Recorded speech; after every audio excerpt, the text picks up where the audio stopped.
One of the things that we all wonder before we start a new job is, how long will I stay in this job? And what will be the reasons that I leave? In consulting, there are some right reasons to leave, and some reasons that people leave that are a bit of a shame. In this video, I'm going to cover the reasons that people should leave consulting, and to be honest, leave any professional service, and go to work in an industry job instead. Welcome back, by the way. I'm Charlie, a consulting senior manager and remote business owner, and my Consultant Explorer channel is to help you be so successful in your early years of management consulting that you're set up for total freedom to do whatever you want to in life.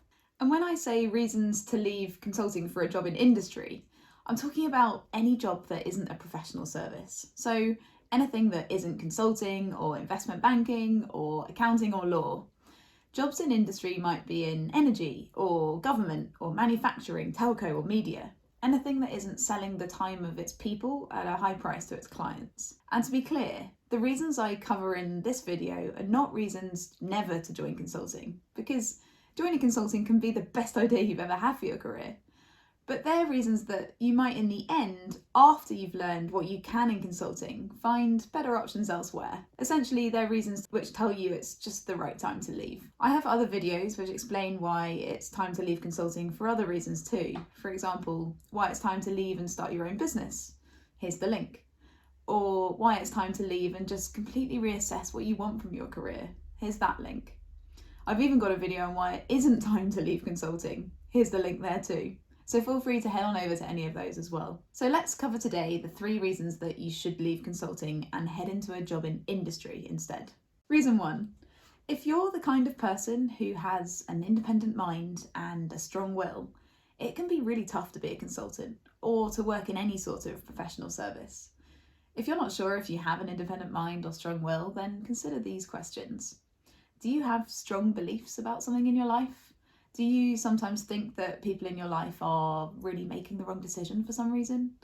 And do you believe things or do things that others don't necessarily believe or that aren't necessarily the usual way of doing things? In consulting, your independent mind and strong will determine what the right decision might be for your client. And actually, that can make you really valuable, especially if you're thinking of things that no one else is thinking. But your client ultimately always has the final say, whether or not you believe their opinion is correct. So you'll find yourself in situations where you're doing things not because you believe they're the correct things to do, but because your client, whom you serve, believes that they are the correct things for you to do. And depending on how independent and strong-willed you are, this might happen really quite often, and it might really quite get on your nerves. But the thing to be conscious of here is that you won't necessarily have opinions or independent beliefs until you've got a few consulting years under your belt. To begin with, you'll need just to focus on getting as much experience as you can so that you can be as valuable as possible. And it's only once you've got enough experience that you'll start to have your own thoughts and beliefs about the way that things should be done. And if or when that sense of what's right regularly strays too far from what your clients want you to do, then it's time to leave consulting and become the client instead. Being the person who makes the decision about what should be done will help you feel much better about the outcome. So that's the point at which you should join industry in a decision-making or authoritative role. Next, reason 2. Some people are natural salespeople and others aren't. And whether or not you're a natural salesperson, you'll either enjoy sales or you won't. There's no real connection between being a natural and enjoying it, but if you don't enjoy it, then you'll not enjoy that aspect of consulting or professional services in general. If you're not sure whether you're a natural or whether you enjoy sales, then have a think about this. Do you frequently set trends amongst your friends? Do you naturally create rapport with people you don't know? Do you like convincing people of the value of something that you have or like or believe? And do you have the ability to understand what people are really thinking without them needing to tell you? In consulting, if you're good at sales, then you'll be able to take on sales responsibility as you move up the career ladder without too much additional effort. But if it doesn't come naturally to you and you don't enjoy it, then it can make your job much harder as a consultant. As soon as you progress past middle management stage in consulting, there's an expectation that you help to drive forward the business by selling more work and landing new client projects that keep all junior resources busy and paid for. While you're junior, this is what your seniors did for you. All the projects that you work on are sold by the seniors in your firm. They staffed you into roles on those projects and you had the opportunity to work for those clients. And as a junior to mid-manager, you can meet and exceed expectations of you by just doing an utterly brilliant job on these projects. But as soon as you're promoted above that mid-manager stage, you're expected to join the cohort of people who are selling new projects for your company. So at that point, if selling new projects to clients isn't working for you, then it can be a good idea to move into a job where sales is not part of your remit. If you move outside of professional services into industry instead, then typically the only people who do sales work are sales reps themselves, who clearly are choosing to work in sales. So you can go for lots of other roles without any risk that you'll need to be selling anything, and that could make you much happier. Okay, reason 3 of 3. Work culture can play a big part in how happy you are at work. And the culture in consulting and in professional services firms in general can be tough for those who don't like it.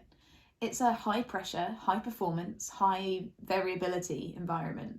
And for these reasons, it's unlike most other types of work out there. Are you the kind of person who thrives in uncertainty? Does it make you anxious if you don't know what you're going to be working on next month or where exactly you'll need to be working from? Do you get tired and stressed when you work long hours? Do you like being alongside and evaluated alongside other ambitious, intelligent people? How does it make you feel when you're thrown into a new environment with new people regularly, knowing you're going to have to get on with it and do a great job until it happens again? Or how would it make you feel? And do you like the idea of being on client's watch, doing work during the time they're paying for, and being expected to always have a client paying for your time? Usually, the earlier on in your career, the less daunting and more exciting these aspects feel. You've got energy, you like novelty. It's great to have the opportunity to travel and to learn and to meet people. It's normal to feel ambitious and motivated about your future and potential.